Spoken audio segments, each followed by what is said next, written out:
प्रिय संस्कृत मित्राणि, नमः संस्कृताय। एसडीजी क्लासेज पर मेघदूत के श्लोकों की व्याख्या चल रही है और मेघदूत में उत्तर में चल रहा है। 3 श्लोकों तक की व्याख्या हो चुकी है, चौथा श्लोक है और वह अलकापुरी नगरी कैसी है, क्या विशेषण है, क्या उसकी विशेषता है, इन्हीं सब की व्याख्या एक एक श्लोकों के माध्यम से चल रही है।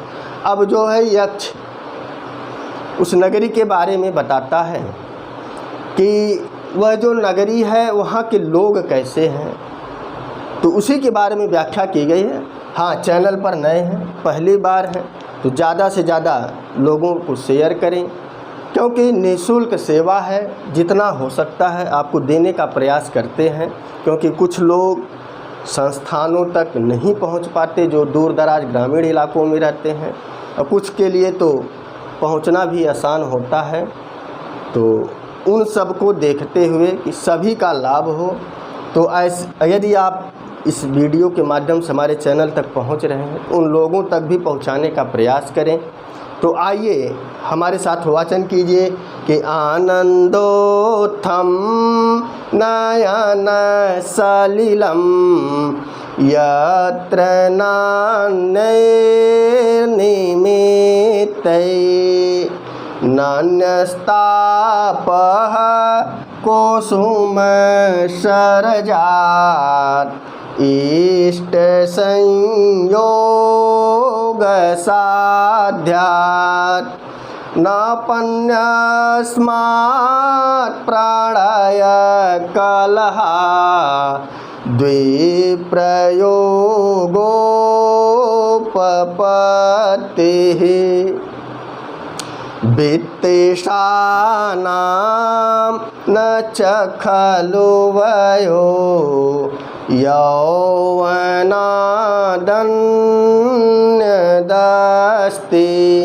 तो यहाँ बताया गया कि यत्र अर्थात जहाँ अलकापुरी नगरी में, वित्तेषाणाम माने यक्षाणाम माने उस अलकापुरी नगरी में जो यक्ष हैं, जो वहाँ के यक्ष हैं उस अलकापुरी नगरी में, क्योंकि वह यक्षों की नगरी है तो वहाँ यक्ष ही दिखाई पड़ेंगे।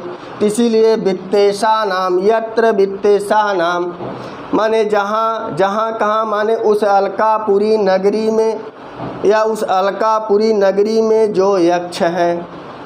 अब वह यक्ष कैसे हैं, उनकी क्या विशेषताएं हैं, इस श्लोक के माध्यम से बताया गया कि आनंदोत्थम नयन सलिलम, कि उस अलकापुरी में जो यक्ष लोग रहते हैं, इसीलिए बहुवचनांत का प्रयोग है। जो वहाँ के यक्ष रहते हैं अलकापुरी में, या अलकापुरी के जो यक्ष हैं उनके नयन सलिलम, आँख के जल को आया, आँख के जल, तो आँख का जल क्या हुआ है, आंसू। अर्थात उस अलकापुरी के जो यक्ष हैं उनके आँखों में आंसू केवल आनंद के समय आते हैं। आनंद के कारण ही उनके आँखों में आंसू आता है। अन्य निमित्तैन, और कोई कारण नहीं है। पहला विशेषता उन्होंने बताया कि वहाँ के जो यक्ष हैं उस अलकापुरी के, वहाँ उन यक्षों के आँखों में जब भी आंसू आया आनंद के कारण आया। और अन्य निमित्तैन, और कोई दूसरा कारण नहीं था। पहला अर्थ क्लियर हो गया पहली लाइन का। अब आ जाइए दूसरी लाइन में, नान्यस्तापः कुसुम सरजात् इष्ट संयोग साध्यात्। बताए कुसुम सरजात, कुसुम माने पुष्प, सरजात माने होता है बाण। पुष्प के बाण से उत्पन्न, पंचमी का एक वचन है कि पुष्प के बाण से उत्पन्न। तो पुष्प का बाण किसका था, कामदेव का था। और कामदेव का बाण से क्या उत्पन्न होगा, काम उत्पन्न होगी, काम वासना उत्पन्न होगी। अर्थात वहाँ पर उस अलकापुरी में जो यक्ष हैं, जो प्रेमी जन हैं, भाई यक्ष भी तो अपनी यक्षिणी से दूर हुआ है, तो वही यक्ष बता रहा है कि वहाँ संताप अगर है तो जो अपनी प्रेमियों से दूर हैं तभी वहाँ पर संताप है, अन्यथा कोई संताप नहीं है। तो कुसुम सरजात अर्थात काम के संताप से ही वहाँ के लोग दुखी हैं। वहाँ केवल काम का ही संताप है, दुख है और कोई दुख नहीं है। लेकिन अगली ही लाइन में आगे ही यक्ष ने बताया कि उस काम के संताप को भी दूर किया जा सकता था। इष्ट संयोगात साध्यात, इष्ट संयोग साध्यात, और उस काम के संताप को प्रेमिका के मिलन से, समागम से उस काम के संताप को ख़त्म किया जा सकता है। क्योंकि जो यक्ष मेघ को रास्ता बता रहा है वह भी क्या है, काम के संताप से ही जो है इतना व्याकुल है, और उसकी यक्षिणी भी काम के संताप से व्याकुल है कि कहीं काम के संताप से हमारी यक्षिणी मर न जाए। तभी तो मेघ को उन्होंने चेतन और अचेतन में भेद नहीं कर पाया कि किससे हमें बात कहनी चाहिए। तो यहाँ पर बताया गया कि ना अन्य ताप, वहाँ कोई जो है संताप नहीं है, केवल काम का संताप है, इसके अलावा कोई संताप नहीं है। लेकिन उसका उपाय भी बताया कि यदि प्रेमी काम के ताप से व्याकुल है तो प्रेमिका के समागम से वह ताप दूर किया जा सकता है।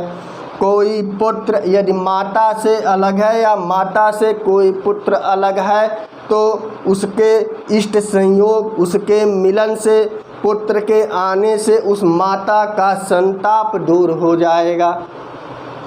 माने जो प्रेमी जन जिसके दूर चले गए हैं उन्हीं लोगों में केवल काम का संताप है, इसके अलावा कोई भी संताप या ताप नहीं है।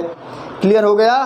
तो नान्यस्ताप कुसुम सरजात, माने कुसुम सरजात काम के बाण से उत्पन्न अर्थात काम का ताप उस अलकापुरी में दिखाई पड़ेगा, लेकिन वह भी दूर हो जाएगा में जब इष्ट संयोग साध्यात, प्रेमी ताप में है तो प्रेमिका के आने से वह दूर हो जाएगा, प्रेमिका यदि ताप में है तो प्रेमी के आने से वह दूर हो जाएगा। इसके अलावा कोई उस अलकापुरी में संताप नहीं है, ना अन्य ताप है। क्लियर हो गया। अब आ जाइए तीसरी लाइन में कि नापन्यस्मात् प्राणय कहलात, अलग अलग प्रणय कहलात, प्रेमियों में कलह के कारण, प्रेमी प्रेमिका में कलह के कारण विप्रयोग क्या दिया, विप्र प्रयोग उपपत्ति, प्रेमियों में कलह के कारण, पति पत्नी में झगड़ा के कारण, लैला मजनू में झगड़ा के कारण ही कलह होता है, अलगाव होता है, और कोई दूसरा कारण नहीं है कि उन अलकापुरी में कोई एक दूसरे से अलग रहे।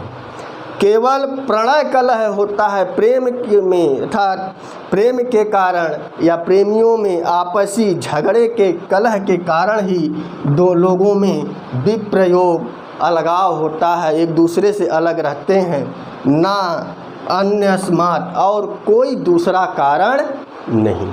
क्लियर हो गया।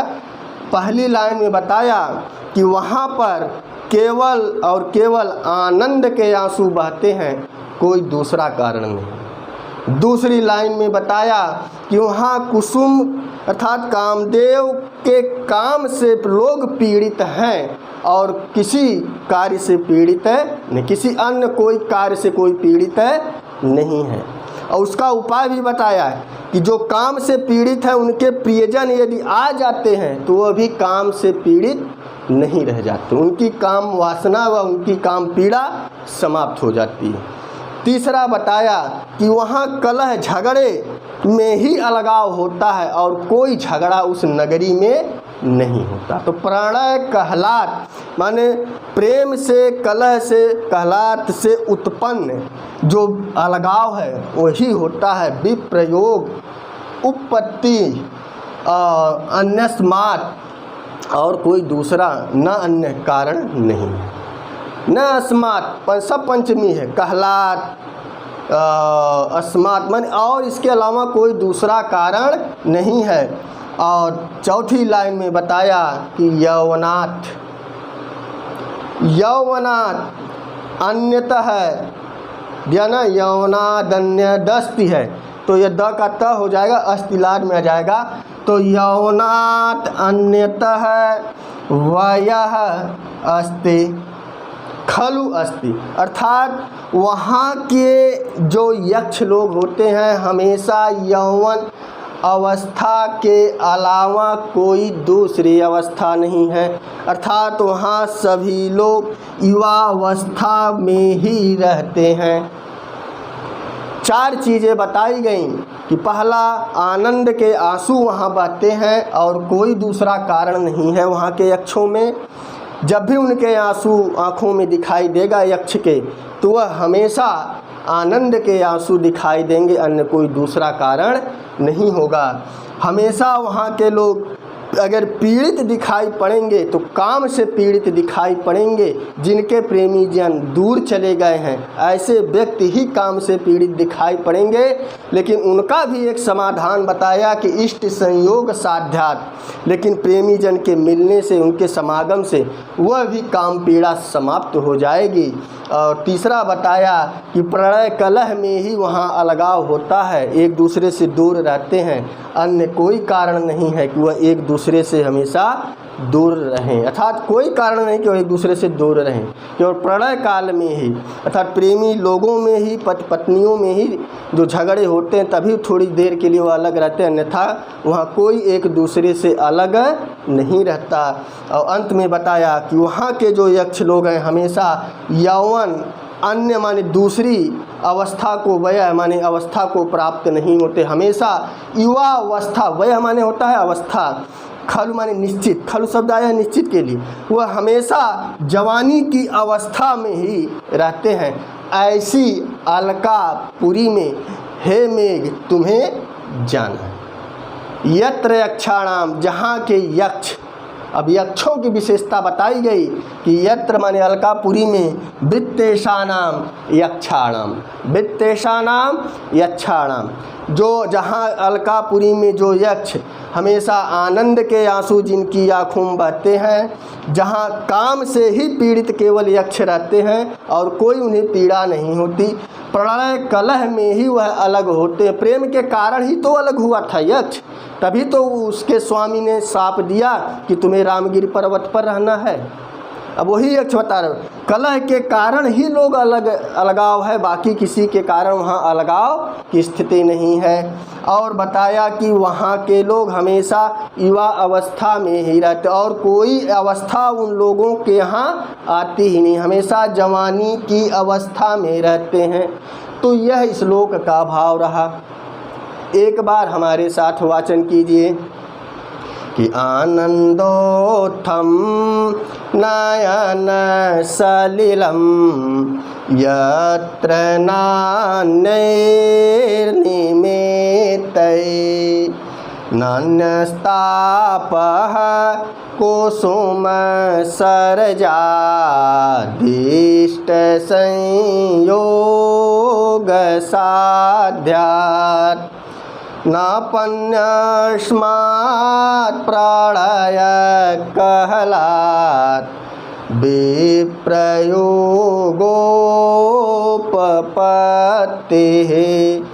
वित्तेषाणां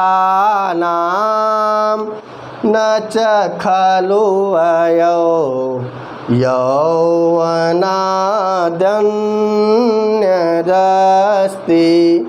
तो इस तरह से आप एक एक श्लोक के प्रश्न भी बना सकते हैं कि आनंदोत्थम नयनम सलीलम, ये कहाँ की विशेषता है? अलकापुरी की। किसके बारे में? यक्ष के बारे में कहा। कहाँ का श्लोक है? तो कहाँ के लोग हमेशा युवा की अवस्था में रहते हैं? तो अलकापुरी के लोग। तो आप जब अर्थ जान जाओगे तो इससे बनने वाले प्रश्न को समझ जाओगे। कुसुम सरजात अर्थात कामदेव के लिए आया कि काम के संताप से, काम के ताप से ही लोग उस वहाँ के यक्ष पीड़ित रहते हैं, अन्यथा किसी से पीड़ित नहीं रहते। क्लियर हो गया? तो वीडियो कैसा लगा कमेंट बॉक्स में अवश्य ज़्यादा से ज़्यादा वीडियो लोगों तक शेयर कीजिए, क्योंकि निःशुल्क है। बस हम आपसे रिक्वेस्ट करते हैं, चैनल को सब्सक्राइब नहीं किया है सब्सक्राइब करें। जहाँ तक हमसे हो सकेगा वहाँ तक हम देने का प्रयास करेंगे। निःशुल्क सेवा है, लोगों तक पहुँचाइए। तो बस आज के लिए इतना ही। नमः संस्कृताय, शुभ संध्या, शुभ रात्रि।